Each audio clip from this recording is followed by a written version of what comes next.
Yo, what's good with y'all in today's video? Um, I'm gonna show you guys how to make Nobara's hairpin, the attack from Jujutsu Kaisen and stuff pretty much where she kind of throws or more so hits the nail with the hammer. I'm not gonna do the hammer and stuff, but pretty much gonna have a projectile with the nail. Once the nail makes contact with an enemy, upon contact it's gonna explode and stuff. And let's go ahead and get straight into it. Okay, so first things first, we're gonna head on over to, let's go ahead and knock out the effects. Let me go ahead and knock this out. So I will have the links to these effects in the description. So if you guys want access to them, because I didn't make these, of course, you already know I'm just a scripter. Um, I'll leave links to them and stuff. So we have a basic explosion. I believe the original explosion color was like orange or something, but I just made it blue because I thought that would look better. So I just literally just changed the colors and stuff. I don't really think I need to show you how to do that. Just change the brick color or the regular color. So then I named it explosion, and then we have the nail, which is this. Looks really cool. The effects are really cool. Once again, got it from the toolbox. There should be a link in the description. If there's not, remind me in the comments and I will go put it because sometimes I forget. So yeah. So once you have your effects, I have a basic explosion and then a nail. Once you have your effects, put them inside of server storage, right? Then we're gonna head on over to sound service, and then I have three sounds. Once again, got all my effects from the toolbox. You guys can get your sounds from the toolbox and stuff. Just search for stuff like this. Like these are pretty generic sounds, like boil, explosion, shot, just generic sounds and stuff. Let me just double check to make sure I'm good. Okay, generic sounds and everything, and yeah. So I believe that's about it with the effects. So let's go ahead and get straight into the video. So just warning y'all ahead of time. It's been like probably a month and a half since I recorded a video, maybe 2 months. So expect mess ups, mistakes. So let's go ahead and get straight into it though. Okay, so head on over to replicated storage, click the plus icon. We're gonna insert a remote event. We're going to rename this event to combat event. Then we're gonna open up starter player, insert a local script into starter player scripts. Then I'm going to rename the script to combat script in parentheses put local. We're going to delete print hello world. We're going to create a couple variables first. We're going to say local UIS equal to game get service user input service. Then for our second variable, we're going to create the combat event. So we're going to say local combat event is equal to game that replicated storage wait for child combat event. Then I'm going to create a variable for the local player. So we're going to say local player is equal to game.players.local player. Then I'm going to get the mouse position because remember it's a projectile, so it's going to go whatever direction your mouse is. So we're going to say mouse is equal to player get mouse. Then I'm going to set up a function. Going to say UIS that input began connect function in parentheses. We're going to put input comma processed, then enter. We're going to set up an if statement. We're going to say if input dot user input type is equal to enum dot user input type dot keyboard and not process, which pretty much just means that the player is not typing in chat. Enter. Then we're going to say if input dot keycode is equal to enum dot keycode, whatever keybind you want. I always go with E. Enter. Then we're going to fire the remote event, combat event, fire server in quotation marks. You're going to put hairpin. That's going to be the name of the attack. You guys can name it whatever you want though.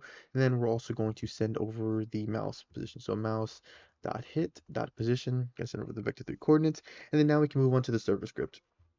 Okay, so head on over to server script service, click the plus icon, insert a server script, rename said script to combat script in parentheses, put server. Then we're going to delete print hello world. I'm going to create a couple variables as we need to get some services. First, let's get the tween service, of course. So ts is equal to game get service, tween service. Then then we're going to create a variable for the sound service for our sound effects. So ss is equal to game get service, sound service. Then create a variable for the debris. So ds is equal to game get service debris, and then lastly create a variable for our remote event. So local combat event is equal to game the replicated storage wait for child combat event. Then we're going to set up our two functions. First, this first function is just setting up a hitbox. So game dot players dot player added connect function in parentheses put plr short for player enter. Then you're going to say player dot character added connect function in parentheses. You're going to put character enter. Then you're going to create a variable for the hitbox. So local hitbox is equal to instance dot new in quotation marks part comma And then we're going to actually no, actually someone brought this to my attention that it's actually better to parent things separately instead of that, and I looked it up and that is true. So shout out to that person. And here's how we're gonna do things now. I guess I'll just wait to parent it probably at the end. So yeah. Well, anyway, so we're gonna say hitbox.name is equal to hitbox. Hitbox.massless is set to true. Hitbox.anchored, okay, that's not anchored. Anchored is set to false. Hitbox.canCollide is of course equal to false. Hitbox.transparency is equal to 1. Don't want people to see it. Then hitbox.size is equal to vector3.new 5, 6, 2.5. Then we're going to say hitbox.color is equal to color3.new 1, 0, 0, so red for testing. Then we're going to set it C-frame, so pivot to character dot humanoid root part dot C-frame. Then after that, we're going to guess we go welded then parent it, or no, let's do this now. We'll just say hitbox dot parent or actually let's just save the parenting actually. So yeah, now we'll create the weld constraint. We'll say local weld constraint is equal to instance dot new weld constraint. Set the properties weld constraint dot part 0 is equal to hitbox. Weld constraint dot part 1 is equal to character dot humanoid root part. And then lastly, we'll parent them. So weld constraint dot parent is of course equal to the hitbox, and then hitbox dot parent is equal to characters humanoid root part, and then bam, we're finished with the first function. Now we can get onto the main function, which is our attacking function. So combat event dot on server event connect function in parentheses put PLR, which is short for the player, comma event type, comma arg1 short for argument number 1, enter. Then we're going to create a variable for the player's character. So we're going to say character is equal to player dot character. Then we're going to set up an if statement. If event type is equal to hairpin, enter. And then we're going to clone over the nail. So we're going to say local nail is equal to game.server storage dot nail, or that's not nail, nail clone, right? Then we're going to say nail.cframe is equal to character.humanoid root part.cframe. This is where the nail is going to spawn at and stuff. So like it's going to be at the character. It's going to like looks like it's coming from the character's torso and stuff. So then we're going to say nail.parent is of course equal to workspace. And then we're going to start setting up the raycasting. So we'll start position is equal to nail.position, right? Then local end position is of course equal to arg1, that's the mouse position. Local direction is equal to, in parentheses, you're going to do end position minus start position. Go on the outside dot unit times 200. Then you're going to create a variable for the raycast parameters. So raycast params is equal to raycast params dot new, right? And then enter. And then we're going to set some properties. So raycast params dot filter type is equal to enum dot filter, where is it? Yeah, there we go. Raycast filter type dot exclude. Then raycast params dot filter descendants instances is equal to special brackets or curly brackets as they're called. And then we're going to say character okay, I just can't type anymore. Get descendants, right? Then we're going to set up the duration variable. So duration, how long it's going to take the nail to reach its end position. So we're just going to say end position minus start position, right? And then we're going to simply go on the outside and say the magnitude divided by 70.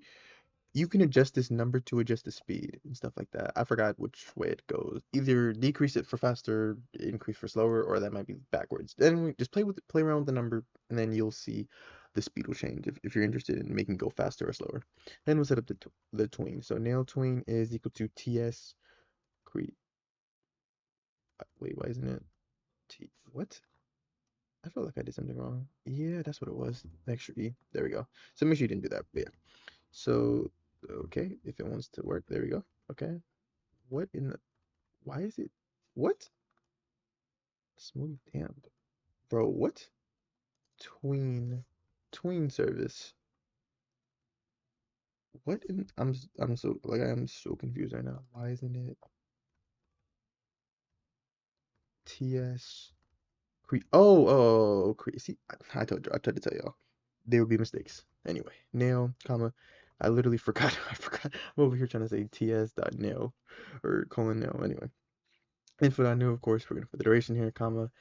Enum dot easing style. These you guys can choose whatever you want with this, but I went with cubic, comma. Dot easing direction is of course we went without. Then comma special brackets for the properties. Then position is equal to end position. Then nail tween play. We're gonna play this and then we're gonna play our shot sound effects, so like the sound of it like being fired. Then we're gonna set up the raycast, so or finalize it, I guess, actually cast the ray. So raycast is equal to workspace raycast. Then we have our start position, comma direction, and then you can adjust the range. I did 20, you guys can do more or less if you want. Then the raycast parameters. Then we're gonna set up an if statement if raycast and raycast dot instance it made contact with something, and raycast dot instance dot name is equal to quotation marks hit box enter. And then you're going to create a variable for the enemy character, which is equal to raycast dot instance dot parent, right? Then we're going to set up a function. So nail tween, once the nail tween has been completed, connect function, close parentheses, enter. So once the nail tween has finished, we're going to set up the second tween. So we could just really copy and paste this part right here. Control C, Control V, put a 2 right there, boom. And then for this, you're gonna change the duration to 0.5 seconds. We're gonna actually set it this time. And then you're going to set it to exponential. Then that remains out. And this time I'm changing the color. I thought it'd be cool to change the color of the nail. Like once it makes contact with a person, the nail itself will start changing colors. So color 3 dot new, and then we're just gonna change it to red, right? Play that. Then after that, I'm gonna change the material as well, so that it's like kind of brighter. So is equal to enum dot material dot neon. And then play like a boiling sound effect because it's like in a sense, it's like charging in a sense before like it explodes. Then task that wait 0.1 seconds, give it a little delay. Then we're going to stop playing we're gonna stop the boiling sound effect. Let me just double check to make sure we're good. Okay, we are. So then after that, I'm going to set up the explosion. So I'm going to say local explosion is equal to game that server storage that explosion clone explosion. We're gonna say pivot to nail that C frame, and then explosion that parent is equal to workspace, right? And then after that, we are going to use a for v in pairs, so for I comma v in pairs. And then we're going to say explosion, get children, enter. This is multiple parts. Then we're going to again copy the tweening, control C, control V. You can change this to explosion, tween, control C, control V. Then for this, for the instance, of course, put V, because it'll be the instances inside of the explosion, so this, grouped model. Then we will change this to 1 second. Leave this exponential and out. We're going to change this. We're changing the size. So size is going to be equal to whatever the current size is times 2, times 2. And then comma, and then we're also going to make it, of course, transparent so that it's, gone. And then after we finish with the explosions and stuff, I'm gonna play the explosion sound effect. So play. Then I'm gonna deduct the enemy character self. So enemy character dot humanoid dot health. You guys can set this however much you want, less than equal to 10. I'm just gonna put 10. Then we're gonna use the debris service to clean up stuff. So ds add item. Then we're gonna say nail 0.2 seconds. Ds add item. Then we're gonna put the explosion. Wait a second since it'll already be transparent. And then yeah. Then after the two ends, we're going to set up a delayed function. So delay by 3 seconds, comma function. This is a cleanup function and stuff. It's to check to pretty much see if like the nail has not made contact with anyone after 3 seconds, then it probably won't. So then we're just gonna say if the nail still exists, pretty much, then we're just gonna destroy it. So it's just checking to see if it still exists, and if it does, it'll destroy it because that means it hasn't made contact with anything, and it probably won't and stuff. So yeah. let's go ahead and test this to make sure it works. As always, if you guys want access to any one of my scripts or models, you guys can become either a channel member or a Discord subscriber. You guys can also check out certain products I have in the description. Those are all products I use, by the way, and stuff to record. But anyway, let's go ahead and test this. But before we get into testing, we need to get an NPC. So what we're gonna do is this. We're going to go to workspace, go to here to test, open up the human and root part, open up the hitbox, or sorry, not open it up. Click the hitbox, copy, stop, avatar, rig builder, insert whatever kind of rig you want. Rig, I'm gonna just go with the black avatar as always. Open it up, humanoid root part, and then we're going to right click, paste into, and then now the hitbox is there. Then set transparency set to 0.5 so you can see. As you can see, it's not exactly how we want it to look. So we need to change some things. First, set it to, make sure it's oriented correctly, and then make sure it's also, covering the NPC correctly. So boom, then we can set it back to transparency back to 1, and then now we are ready to test. Okay, let's go ahead and see if it works. Okay, put my mouse, press E, boom. So the nail fired. Okay, the nail fired. There's no explosion. I like that looks cool. I really feel like it looks cool. For some odd reason, it is not exploding. Hitbox if raycast nail twin that completed. If raycast and step is in wait. No, that's not it. Let's see what's okay, time to figure this out. There's a problem, but we're gonna figure it out. If raycast.instance and raycast.instance.name is equal to hitbox, then okay. Time to do some debugging, guys. You guys will see firsthand. This is how this works and stuff. Because a lot of people. Ah, I see. So it's not detecting the. I make this mistake all the time. I just realized the code is perfectly fine. The hitbox is the issue. Forgot to weld it. Forgot to weld it to the human root part. So pretty much when I pressed play, the hitbox just fell into the abyss. That's the problem. Alrighty. Boom. Nice. There we go. Damage, explosion, and stuff. Very nice. Probably best to turn off the shadows on the explosion part, so that it doesn't create like that, overcasting shadow if you don't want that. But yeah, so this is how you make Nobara's hairpin technique. Hope you guys enjoyed the video. If you did, definitely leave a like, subscribe, and stuff. Like I said, if you want access to any of my scripts, you guys can become either a channel member or a Discord subscriber. Link to either one of those options can be found in the description and stuff. And yeah, thank you guys for watching. Hope you guys enjoyed the video. Definitely will be back recording a lot more videos since I have a lot more free time now. Thank you guys for watching. I'll see you guys in the next video.